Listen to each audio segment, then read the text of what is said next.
اعوذ باللہ من الشیطان الرجیم، بسم اللہ الرحمن الرحیم۔ السلام علیکم ورحمۃ اللہ وبرکاتہ۔ بہترین کمائی اولاد کی کمائی۔ رسول اللہ صلی اللہ علیہ وآلہ وسلم نے فرمایا ہے، انسان جو پاکیزہ ترین مال کھاتا ہے وہ وہی ہے جو اس کی اپنی کمائی کا ہو، اور انسان کی اولاد بھی اس کی اپنی کمائی ہی ہے۔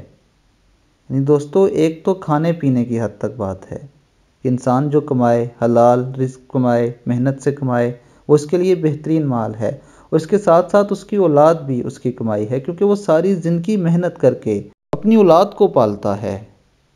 وہ گرمیوں کی سخت دھوپ میں اور سردیوں کی سخت راتوں میں اپنی اولاد کے لیے محنت مزدوری کرتا ہے۔ اگر وہ ان کی اچھی تربیت نہ کر سکے تو اس کی وہ ساری محنت، ساری کمائی ضائع ہو جاتی ہے، لیکن اگر وہ ان کی اچھی تربیت کر لے تو یہ ساری کمائی اس کا ایک خزانہ بن جاتا ہے، اور یہ ایسا خزانہ ہے جو اسے دنیا میں بھی فائدہ دے گا اور آخرت میں بھی۔ اس لیے دوستو، اپنی اولاد کی اچھی تربیت کیجیے۔